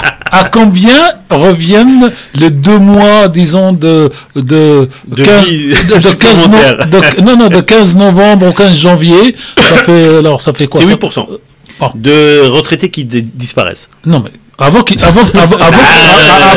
disparaissent, combien ces retraités vont payer en énergie en baissant à 18? Moi, je propose qu'on fasse quelque chose de simple. C'est qu'on les envoie en vacances en Tunisie. Ça revient moins cher. En Turquie, en Grèce, au Maroc, dans les pays... C'est le meilleur prix actuellement. Voilà. 200 €, t'es tranquille.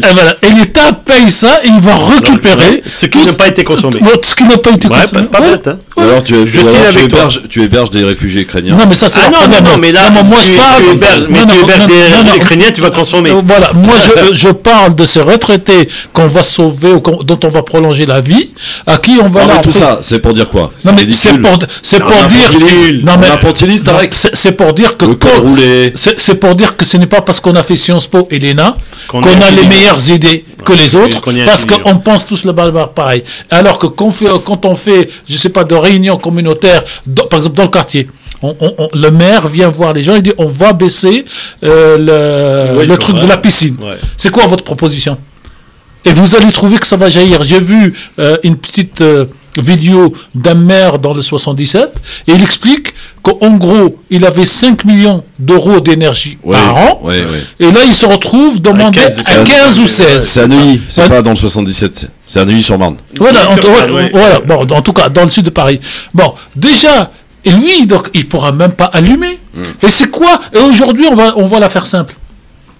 Qui décide de prix de toute synergie, maintenant que l'Europe a imposé la libéralisation des prix et que les prix ne sont plus fixés par l'État, par EDF, mais par des gens qui achètent par le marché, qui achètent, qui vendent.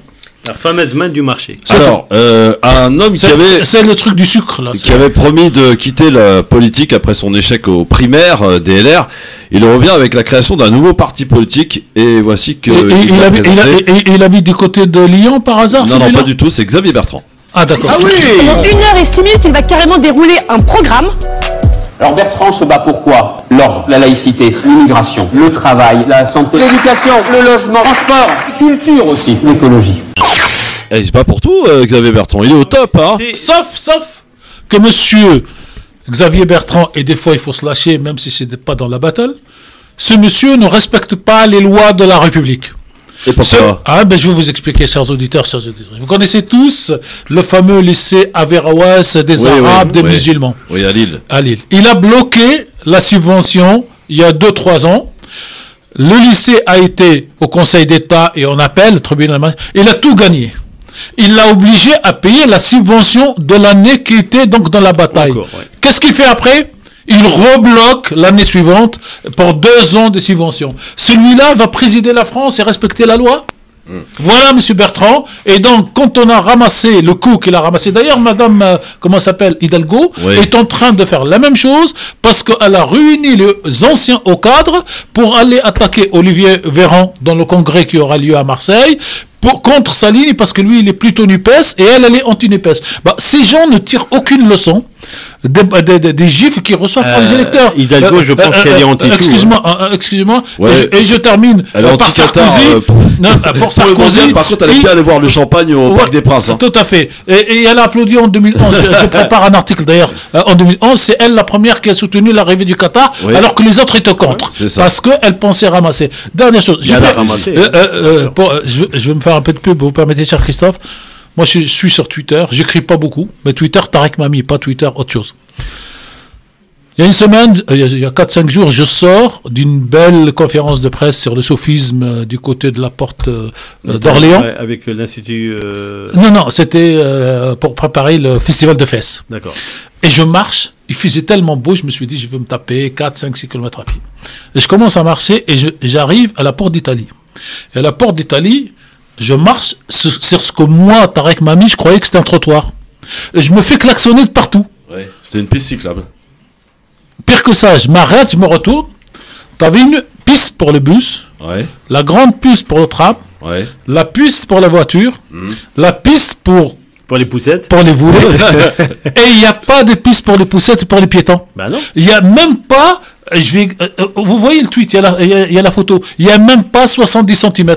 Bah oui. Donc, je me suis mis au milieu et comme n'importe quel citoyen pas normal, je regardais à droite et à gauche pour pouvoir traverser, aller sur le trottoir en face. C'est quelqu'un de bien élevé. Non mais parce qu'on nous a toujours appris de regarder. Alors non mais c'était pour sauver ma peau. Et je dis pourquoi mon klaxon et ils ont raison parce qu'en bas c'est dessiné. Non, le souci. Voilà, le souci aujourd'hui. C'est devenu un gros bordel Paris. Le souci aujourd'hui, on a des hommes politiques qui sont. Alors, je m'excuse du mot que je vais utiliser parce que c'est juste pour donner imager, qui sont autistes. Ils vivent dans leur bulle. Ils n'ont pas la conscience de l'autre. Mais les autistes sont hyper intelligents. Non, on parle pas d'intelligence. On parle pas d'intelligence. Il y a des autistes avec une sensibilité et il y a des sensibilités qui vivent dans leur bulle parce qu'un autiste vit dans sa bulle. Un autiste, il a au moins le prétexte de la maladie. D'accord ? Les hommes politiques n'ont aucune excuse. Ils n'ont aucun prétexte. Les hommes politiques aujourd'hui consomment de l'émotion et ils sont devenus des fabricants de l'émotion. Ils ne font pas de la politique. La politique est une noble activité. La politique, c'est changer le destin à chaque quotidien, on change le destin de milliers de gens. Aujourd'hui, les politiques produisent de l'émotion. Ils veulent qu'on les suive, ils veulent avoir des followers, ils veulent avoir des likes, mais ils ne veulent pas faire de la politique. Parce qu'ils ne savent plus faire de la politique. Sauf que ils ne veulent pas comprendre, accepter qu'avoir des followers, c'est pas des électeurs. C'est ce que je te dis. Et non, mais on leur explique, mais au moins. Non, mais ils ne veulent pas, ils ne comprennent pas, ils ne veulent plus. Alors, Sofiane, si tu permets, il faut qu'on avance parce que c'est bien gentil, mais bon. Je suis en train de dire des réalités pour que les gens comprennent ce qui se passe. Parce que il suffit pas de dire la politique c'est pourri. Les gens. Non, la politique c'est pas pourri. La politique c'est noble quand elle est mise à la disposition et au service du commun. Alors, quand elle est faite par des Bertrand, d'accord. Qui n'accepte pas qu'il est tort, qui n'accepte pas qu'il est tort, qu'il s'est trompé. Parce que celui qui accepte de se tromper, qui dit oui, j'ai fait une erreur, je corrige mon erreur, ça le grandit. Quelqu'un qui maintient l'erreur et qui continue dans l'erreur, c'est un malade. Alors, il y a une politique, il y a une phrase en politique qui dit, Pasquale l'utilisait pour lui, mais bon, elle marchait pour d'autres. En politique, il y a ceux qui servent et ceux qui se servent. Exactement. Regardez et décider. Voilà. Ça, c'était Pasquale. Et je regarde dans un instant, juste après la pub, un dernier petit extrait dans notre zapping, c'est Philippe Devilliers qui a encore dérapé. Gros moment de malaise hier sur CNews. Comment va son fils qui est aux États-Unis ? Je sais pas. Ah bon. Et on salue son frère qu'on connaît d'ailleurs. Son frère est un grand monsieur. Un grand monsieur. Non, mais c'est un autre. Vous ne connaissez pas, grand patron de radio. Il y a deux. Allez, dans un instant, on parle des stations-service. C'est lui de la radio, c'est un très grand bonhomme. Le LGF, merci d'être avec nous avec Sofiane Garbaoui et Monsieur Tarek Mami qui sont avec nous aujourd'hui sur France Maghreb 2. Et on va saluer aussi l'arrivée de notre ami Mam qui va nous raconter la belle histoire d'une émission donc sur Antenne 2. Ça va Mam ? Ça va très bien, merci beaucoup. Bon, alors Mam, tu vas nous raconter l'histoire d'une émission qui nous a accompagnés tous les dimanches après-midi, l'école des fans. C'est l'histoire générique. L'école des fans, 1977-1998.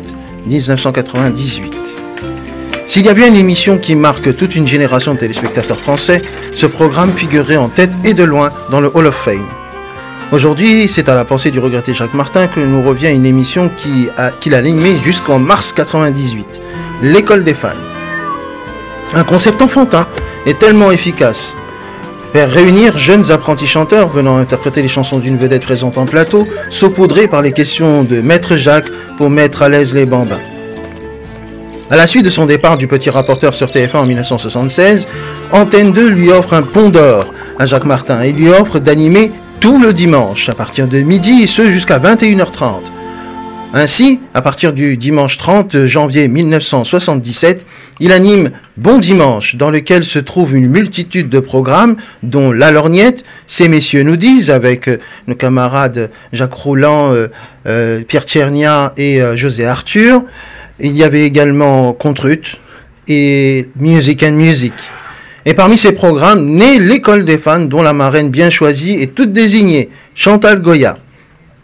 L'émission est un formidable succès d'audience et Jacques Martin, dit Tonton Jacques, partageait la vedette avec son acolyte d'alors Stéphane Collaro, dit Tonton Mayonnaise. L'école des fans, première version, durera 1 an et demi avant de s'interrompre en juillet 1978. Le programme fait son retour à Noël 1980, le 21 décembre, dans le cadre de sa nouvelle émission, série d'émissions appelée Dimanche Martin, avec la même formule, évolutive en thématique parfois de temps en temps. Spécial papier et mamie, pianiste, trompettiste, violoniste, accordéoniste et même danse classique. Tout y passe pour révéler les talents de demain. À l'école des fans, des apprentis sont devenus des réelles vedettes, à l'instar de Vanessa Paradis à 7 ans, interprétant Émilie Joly en mai 1981, la future journaliste Ophélie Meunier, celle qui présente Zone Interdite, à 4 ans, chantant devant Julio Iglesias, je savais pas ça. Ou encore la présentatrice météo de BFM TV, Virgilia S. L'émission familiale prendra fin en juin 98, puisqu'en mars, hélas, Jacques Martin est victime d'un accident vasculaire cérébral et sera remplacé au pied levé par son ami de toujours, Jean-Claude Brialy. Et donc, le 21 juin 1998, jour même de l'anniversaire de Jacques Martin, en son absence, l'émission est donc s'est arrêtée avec les To Be Free. De manière assez anecdotique d'ailleurs, et c'était fini de cette grande aventure effectivement qui a duré pratiquement 21 ans sur Antenne 2. L'émission est revenue un petit peu plus tard, en 2002, avec Patrick Sébastien, ce qui n'était pas d'ailleurs une très très grande réussite, dans la très grande école des fans. Puis l'émission a migré sur Gulli, où elle a été présentée pendant quelques années, de 2009 à 2014 par Philippe Risoli, et la dernière année, en 2014, par une personne qui a été révélée sur le plateau de Jacques Martin, sur le plateau Sous vos applaudissements, puisqu'à l'époque il y avait un concours d'animateurs, et c'était Willy Rovelli. Alors ce que je vous propose, c'est que bien évidemment la belle histoire des génériques, c'est surtout d'écouter des génériques. Vous allez écouter le générique de l'école des fans, saison 85-87. Magnéto Serge.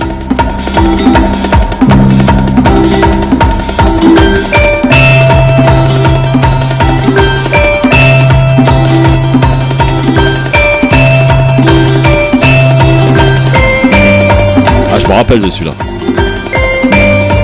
C'est un générique où on jouait avec la clé de sol, avec deux enfants qui devaient se poser dessus. C'est vrai que c'est le générique qui était en plein milieu des années 80, qui avait lancé d'ailleurs une série de nouvelles émissions dont tout le monde le sait. Et puis une émission, d'ailleurs l'émission avait continué, c'était T'es dansant. Et là, vous allez écouter le générique original finalement et qui est resté dans les mémoires. Nous sommes en 1980 et l'école des fans renaît au travers ce générique.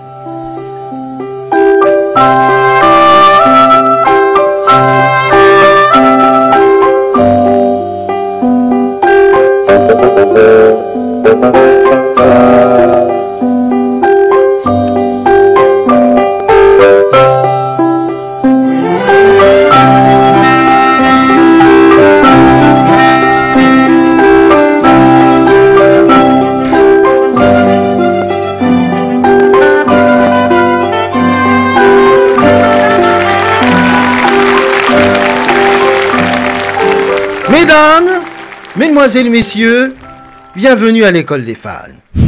Voyez, voilà, quand on entend ce générique, ce fameux, ces trois petites notes qui s'est décliné au fur et à mesure des années. Pas tout à fait, mais c'est presque ça, oui, en effet. Et c'est vrai qu'après, derrière, en 1987, on a tout simplement inversé les notes de on est passé à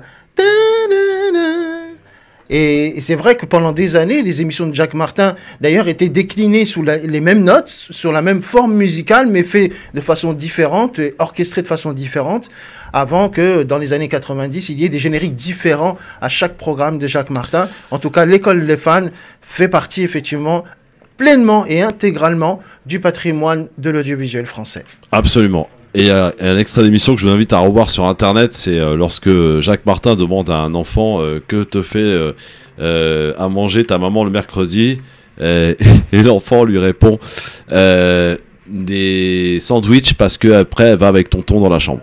Voilà, et ça avait créé depuis d'ailleurs, je crois que depuis ce jour-là, l'émission n'a plus eu lieu en direct mais enregistrée. Ça avait créé une bagarre un peu. C'est des moments assez cultes d'ailleurs. Il y avait le tonton dans le public, il y avait le mari aussi. Il y a même une émission qui c'était un peu le bordel quoi. Avec le recul était vraiment très très intéressante. C'est le jeune Tristan qui, je crois que c'était une école des fans très particulière, je crois que de musique classique. Et à un moment donné, on est en 94, octobre 94, pré-campagne présidentielle. Quand Jacques Martin lui pose la question à Tristan, et la politique ça t'intéresse, il dit oui. Et il lui dit, vous savez Jacques Martin, je préfère plutôt Chirac que Balladur. Et là, ça a déclenché un rire dans la salle extraordinaire. Le jeune homme, il a même pas 10 ans, quoi. Ouais, les enfants. C'est assez extraordinaire. C'est souvent la vérité qui sort de la bouche des enfants. Allez, dans un instant, la battle, à tout de suite. Merci, Mama. Le LGF sur France Maghreb 2 avec Sofiane Garbaoui, avec Tarek Mami qui vont s'affronter dans une battle, puisque cette émission se termine toujours par une bonne battle. Vous n'avez pas, monsieur Mitterrand, le monopole du cœur. Vous ne l'avez pas. Je suis contre la peine de mort. Oui, il y a une fracture sociale forte. Travailler plus pour gagner plus. Cet adversaire, c'est le monde de la finance. Parce que c'est notre projet! Et il s'agit bien d'Emmanuel Macron qui veut à tout prix faire passer sa réforme des retraites. Alors l'objectif étant de la présenter en discussion après les vacances de Noël pour ensuite une adoption finale cet été. C'est l'objectif en tout cas que le président s'est fixé. Du coup, est-ce que vous êtes pour ou contre un passage en force de cette réforme des retraites ? Je vais donner la parole à Tarek Mami pour commencer, qui va nous exposer ses arguments avant qu'il soit probablement contredit par Sofiane Garbaoui. Pourquoi il faut ou pas la passer en force ? Oui, alors d'abord, je vois que vous aimez beaucoup Macron, parce que, à moins qu'il soit des subliminales, il est le seul à être cité dans 2 génériques. Je ne sais pas si vous l'avez remarqué, mais moi j'ai l'oreille pour ça. C'est le président en même temps. Ah bon, très bien. Bah il s'en sort, mais il est le seul dans les 2. Moi je suis pour 2 raisons. La première, c'est que je suis dans la situation de chef d'entreprise, par ailleurs journaliste, qui gère ce genre de problème. Et la deuxième, parce que effectivement, il y a un argument qui tient, c'est l'allongement de la durée de vie de nous tous, et que cette loi donc de 60 ans, 62 ans, se sont déroulées, ont eu lieu à des moments de l'histoire où on mourait en général beaucoup plus tôt. Et aujourd'hui, sauf à faire quelques exceptions pour ceux qui ont commencé à travailler à 19 ans ou à d'autres exceptions, ou à 14 ans, je serais plutôt pour, parce que comme on vit plus, comme on mange mieux normalement, on a plus de temps pour partir. Donc, redonner à la société 2 ans, 3 ans pour partir à 65 en 32, pas aujourd'hui, me semble pas si choquant que ça. Oui, mais pourtant, il n'y a pas urgence, Sofiane, les caisses ne sont pas vides, hein ? Non, elles sont même excédentaires. Oui. Alors, tout d'abord, le problème de la retraite n'existe pas depuis aujourd'hui, il existe depuis la création de la retraite. Voilà, ça c'est le premier point. Et tous les pays du monde n'ont pas la retraite. Et tous les pays du monde n'ont pas la retraite, mais une grande majorité aujourd'hui, y compris ceux qui n'avaient pas, ont essayé de mettre en place des systèmes. Alors, ils n'ont pas la retraite telle qu'on la vit en France, c'est-à-dire la retraite par répartition. C'est plutôt de la retraite par points. La différence, c'est que... C'est inégalitaire quand même, hein. Alors, selon les... Oui et non. Les corporations. Si tu as un salaire à 15 000 euros, tu achètes des points, ça ne t'impacte pas beaucoup plus. Parce qu'en France, quand même, un salarié paie en cotisation l'équivalent de 500 à 600 euros de pouvoir d'achat par mois. Pas par mois. Par mois, si, c'est par mois. Non. Regardez vos fiches de paye. Non, mais excuse-moi. Moi, ma fiche de paye, je sais combien je paye. Oui, parce que vous dépassez ce qu'on appelle le plafond de la sécurité sociale. C'est ce que je te dis. Mais moi, je parle d'une moyenne. Non, les plus hauts, les plus bas. Non. Voilà, la moyenne. On cotise, j'allais dire, c'est un système égalitaire. C'est pour ça que rallonger de 2 ou 3 ans ne me choque pas. Non, alors, laisse-moi terminer ma démonstration, tu vas voir. Le problème de la retraite, c'est qu'aujourd'hui, ce que dit le COR, qui est le Conseil d'orientation des retraites, ne fait que des prospectives. Il n'a aucun chiffre exact. C'est-à-dire, on ne sait pas dans 30 ans si on sera 10 000 à payer la retraite ou à consommer de la retraite. Donc on ne sait pas, personne ne sait. Sauf qu'on fait des statistiques. Et c'est là le problème. Le problème, c'est qu'on ne gère pas un pays avec des stats. on ne gère pas la retraite des gens, la vie des gens, parce que c'est la vie des gens quand même, avec des stats. Ça, c'est le premier point. Deuxièmement, effectivement, on vit plus longtemps, mais on ne vit pas tous de façon égalitaire. C'est-à-dire qu'il y a certains métiers, nous, je prends Tarek ou moi, on est journalistes, on va plus ou moins être dans un âge avancé, sauf si on devient sénile ou Alzheimer, on sera physiquement encore supportable. Mais beaucoup de gens portent dans leur corps les stigmates de leur travail. Oui, bâtiment par exemple. Voilà. Bâtiments, voilà, d'autres métiers encore, les gens qui étaient dans les fonderies et tout, les gens qui sont dans l'industrie. Dans les mines. Les gens qui sont dans les call centers. Qui ne sont pas dans les mines, mais qui appellent tous les jours, les gens qui nous appellent pour nous vendre un voyage, un truc, etc. Oh, ça va. Ça... Non. Quand on te dit que tu dois faire 100 appels... La plupart, ils sont pas là, de dire des bêtises. Ils sont à l'étranger, ces gens-là. Oui, non, mais il y a des... Non, mais il ne faut pas dire des bêtises non plus. Il y a beaucoup de call centers en France, quand même. Il n'y en a pas beaucoup. Non, le call center, c'est à peu près 200 000 salariés en France. Hein. Ne croyez pas ça, d'accord? On ne va pas les effacer. Il s'appelle David, il a un gros accent. Non, mais je t'explique qu'il y a 200 000 personnes. Et combien à l'étranger? À l'étranger, c'est pas, il y a des millions, mais bon. Mais moi, je parle pas de la retraite. Mais moi, je parle des gens qui sont en France. Je parle pas des gens qui sont à l'extérieur. Ils ont d'autres systèmes. Donc oui, pour ou contre. Alors, ou pas, Sofiane. Non, mais laisse-moi terminer. Ouais, dépêche-toi. Si vous me coupez tout le temps, voilà. Maintenant, quand je dis que je suis contre, pourquoi? Parce que jusqu'aujourd'hui, il y a un fonds de péréquation des retraites qui est ponctionné par l'État. C'est-à-dire, parce que c'est quoi la retraite? C'est une assurance. C'est-à-dire que tu paies des cotisations pour que quand tu ne travailles plus, c'est une assurance comme la maison, comme truc. Tu as un accident de la vie ou n'importe, on te rembourse. Cet argent-là, au lieu de rembourser les cotisants, l'État les prend pour mettre dans ses projets. Oui, mais ça, c'était notre problématique. Voilà, si. Et il faut attaquer l'État parce que l'État a deux torts. Un, il ponctionne. Voilà. Et deux, il ne ponctionnait pas, il n'y aurait pas de problème de retraite. Et deux, l'État paye avec 3 ans de retard, alors qu'un chef d'entreprise, il a lettre commandée. Il va en prison, c'est pas. Mais sur le principe, je trouve. Non, parce que l'argent, il est là. Mais l'argent, il est là. Pour les auditeurs, il y a des excédents budgétaires. Pour les auditeurs, je vais faire les gens avec une retraite qui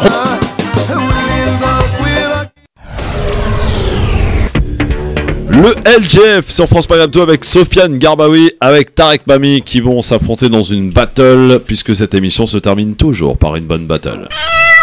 Vous n'avez pas, monsieur Mitterrand, le monopole du cœur. Vous ne l'avez pas. Je suis contre la peine de mort. Oui, il y a une fracture sociale forte. Travailler plus pour gagner plus. Cet adversaire, c'est le monde de la finance. Parce que c'est notre projet! Et il s'agit bien d'Emmanuel Macron qui veut à tout prix faire passer sa réforme des retraites. Alors l'objectif étant de la présenter en discussion après les vacances de Noël pour ensuite une adoption finale cet été. C'est l'objectif en tout cas que le président s'est fixé. Du coup, est-ce que vous êtes pour ou contre un passage en force de cette réforme des retraites ? Je vais donner la parole à Tarek Mami pour commencer, qui va nous exposer ses arguments avant qu'il soit probablement contredit par Sofiane Garbaoui. Pourquoi il faut ou pas la passer en force ? Oui, alors d'abord, je vois que vous aimez beaucoup Macron, parce que, à moins qu'il soit du subliminal, il est le seul à être cité dans 2 génériques. Je ne sais pas si vous l'avez remarqué, mais moi j'ai l'oreille pour ça. C'est le président en même temps. Ah bon, très bien. Il s'en sort. Il est le seul dans les 2. Moi je suis pour 2 raisons. La première, c'est que je suis dans la situation de chef d'entreprise, par ailleurs journaliste, qui gère ce genre de problème. Et la deuxième, parce que effectivement, il y a un argument qui tient, c'est l'allongement de la durée de vie de nous tous, et que cette loi de 60 ans, 62 ans, se sont déroulées, ont eu lieu à des moments de l'histoire où on mourait en général beaucoup plus tôt.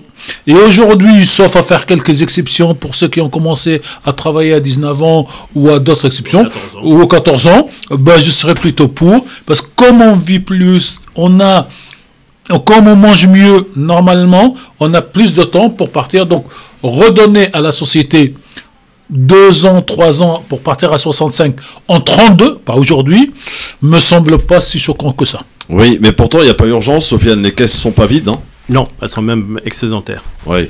Alors, tout d'abord, Le problème de la retraite n'existe pas depuis aujourd'hui. Il existe depuis la création de la retraite.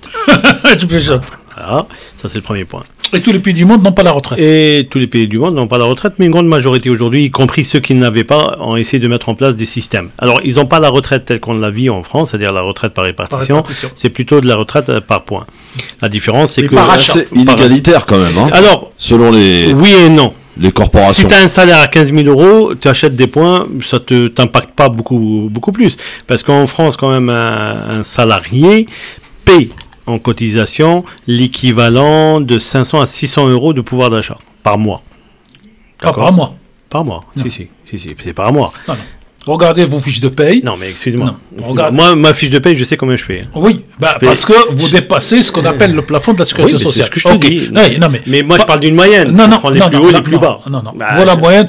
On cotise, j'allais dire, c'est un système égalitaire. C'est pour ça que rallonger de 2 ou 3 ans ne me choque pas. Non, alors, laisse-moi terminer ma démonstration, tu vas voir.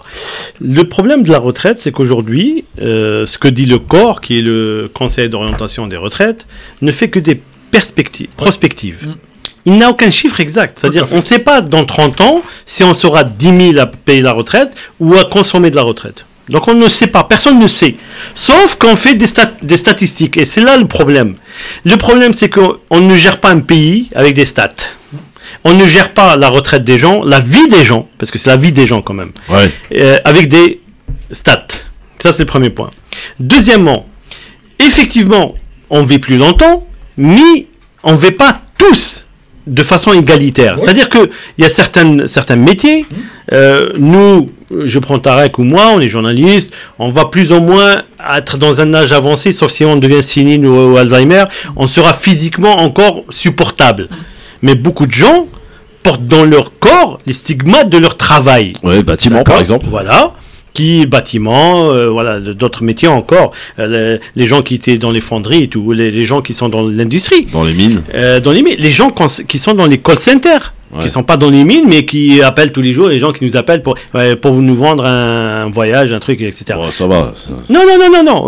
Quand on te dit que tu dois faire 100 appels... La plupart, ils ne sont pas là, de dire des bêtises. Ils sont à l'étranger, ces gens-là. Oui, non, mais il y a des... Non, mais il ne faut pas dire des bêtises non plus. Il y a beaucoup de call centers en France, quand même. Il n'y en a pas beaucoup. Hein. Non, le call center, c'est à peu près 200 000 salariés en France. Hein. Ne croyez pas ça, d'accord? On ne va pas les effacer. Il s'appelle David, il a un gros accent. Non, mais je t'explique qu'il y a 200 000 personnes. Et combien à l'étranger? À l'étranger, c'est pas, il y a des millions, mais bon. Mais moi, je parle pas la retraite. Non, mais moi, je parle des gens qui sont en France. Je parle pas des gens qui sont à l'extérieur. Ils ont d'autres systèmes. Donc oui, pour ou contre. Alors, ou pas, Sophia. Non, mais laisse-moi terminer. Ouais, dépêche-toi. Si vous me coupez tout le temps, voilà. Maintenant, quand je dis que je suis contre, pourquoi? Parce que jusqu'aujourd'hui, il y a un fonds de péréquation des retraites qui est ponctionné par l'État. C'est-à-dire, parce que c'est quoi la retraite? C'est une assurance. C'est-à-dire que tu paies des cotisations pour que quand tu ne travailles plus, c'est une assurance comme la maison, comme truc. Tu as un accident de la vie ou n'importe, on te rembourse. Cet argent-là, au lieu de rembourser les cotisants, l'État les prend pour mettre dans ses projets. Oui, mais ça, c'était notre problématique. Voilà, si. Et il faut attaquer l'État parce que l'État a deux torts. Un, il ponctionne. Voilà. Et deux, il ne ponctionnait pas, il n'y aurait pas de problème de retraite. Et deux, l'État paye avec 3 ans de retard, alors qu'un chef d'entreprise, il a lettre commandée. Il va en prison, c'est pas. Mais sur le principe, je trouve. Non, parce que l'argent, il est là. Mais l'argent, il est là. Pour les auditeurs, il y a des excédents budgétaires. Pour les auditeurs, je vais faire un peu de provocation. Je vais reprendre le slogan de Sarkozy. C'est travailler plus pour gagner plus. C'est vivre plus, travailler plus. Oui, écoutez, voilà, on n'en saura pas davantage en tout cas. Pour ou contre cette réforme des retraites, fin de la battle, ça va très vite, hein. Faut être très très persuasif pour le coup. Si vous me coupez toutes les 5 minutes, mais la battle tu me coupes pas, tu me laisses aller au bout de mes arguments. On avance, sinon c'est pas bon. Tes arguments sont entendables et parfois ne le sont pas, et on est là pour ça, pour couper et pour que chacun puisse. Monsieur, vous n'avez pas le monopole du cœur. Oui, mais j'ai le monopole du micro. Et il a le monopole du bouton du micro. Voilà, c'est ça, exactement. Merci à tous les deux, merci Mam, et rendez-vous lundi, bon week-end à tous, ciao. Le premier salon de l'immobilier algérien en France vous présente votre émission quotidienne Le Grand Forum, animée par Christophe Fro de 16h à 18h.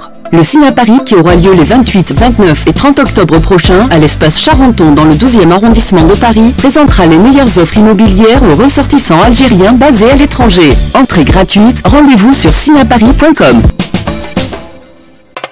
C'était l'émission Le Grand Forum sur France Maghreb 2 avec Christophe Roux. France Maghreb 2. Merci d'écouter France Maghreb 2. Il est 18h et c'est l'heure du journal. Dans un instant, Medjed, bonsoir.